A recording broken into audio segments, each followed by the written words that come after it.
So, you've just started Wuthering Waves, and you're probably wondering which resonators you should focus on to make your life easier.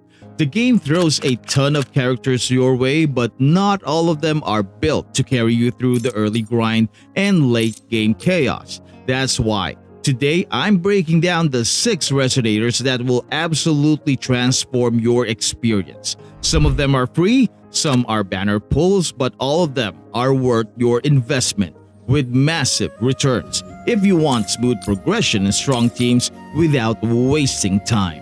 Yo, welcome back to the channel. Kamusta po sa inyong lahat?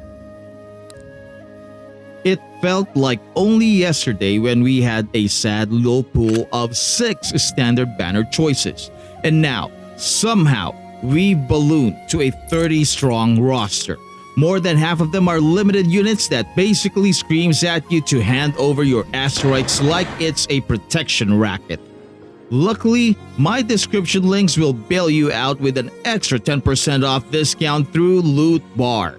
They'll shave up to 24% off your monthly Lunites, battle passes, and top-ups. And the best part?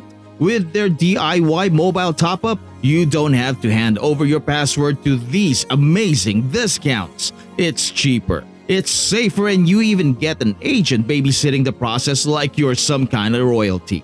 So yes, do your WUA top-ups with Loot Bar, because when the shiny new units drop, you'll either have enough asteroids ready or you can enjoy the sweet embrace of eternal gacha damnation while everyone else flexes their pulls. Okay, let's start things off with Verena. She's like the comfort food of WUA. You can get her from the standard banner, and new players might even snag her for practically nothing. She's not just a healer, she's a healer with extra flavor. Verena buffs attack stats while keeping everyone else alive. Basically, WUA's own take on Bennett from Genshin Impact.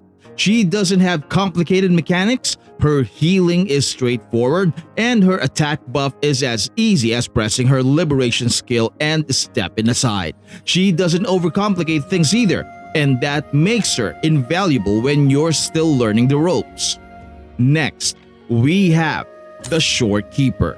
If you like your team topped off and buffed to the heavens, this unit is for you. The Shorekeeper provides one of the best sustained healing kits in the game while handing out ridiculous crit buffs. We're talking about 12.5% crit rate and 25% crit damage for 30 full seconds as long as your squad uses their intro skills.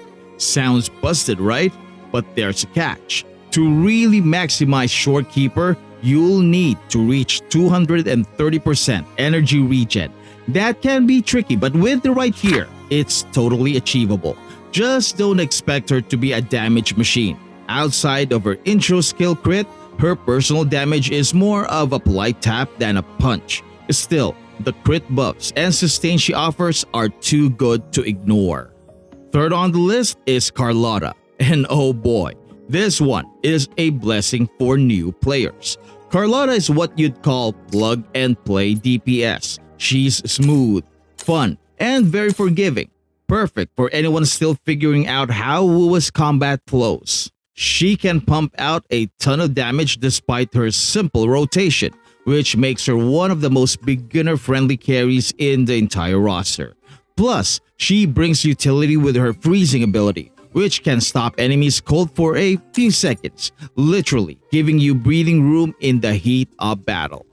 And then there's Brant. This guy is criminally underrated. He can heal, he can shield, and honestly, if the devs let him, he'd probably pay off your overdue bills as well. He's the definition of a sustained powerhouse, but don't mistake him for being purely defensive.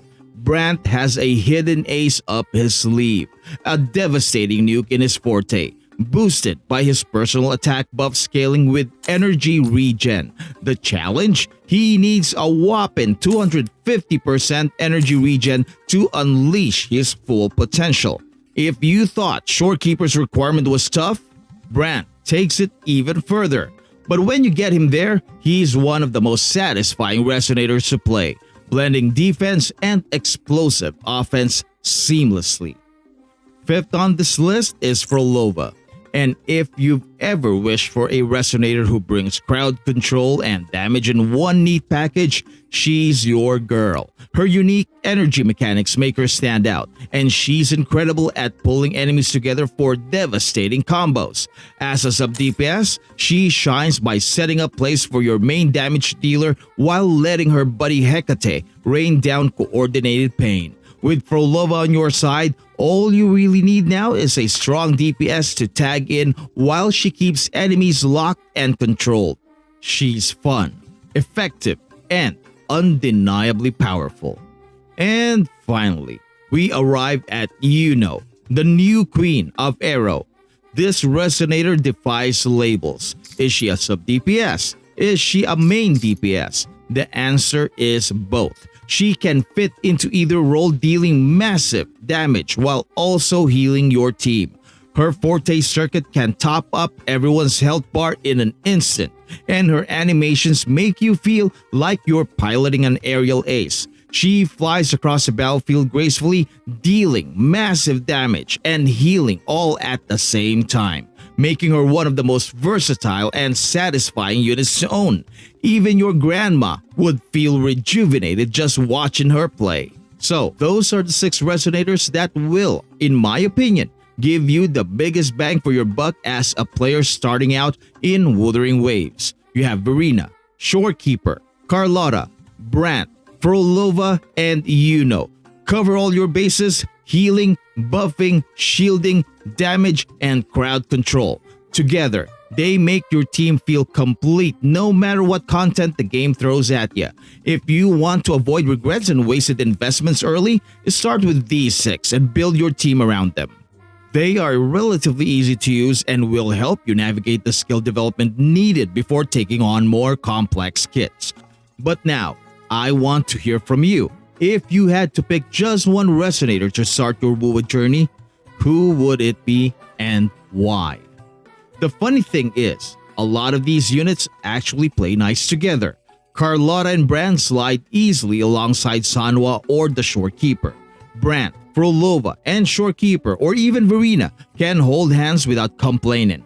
Yuno, Brant, and Shorekeeper could make a surprisingly solid trio as well. Then you have Yuno and Frolova, double buffing Augusta or Gian. The point is, you don't need a PhD in team comps to figure this stuff out. Just mix, match, and watch the enemies melt. Honestly, it's not rocket science. It's gotcha science, which is far more forgiving. So, if this video resonated with you, please hit the like for extra shields, smash subscribe for added crit, and bang the bell for more damage. Thank you so much for watching and maraming salamat po. I will see you in my next video drop. Goodbye.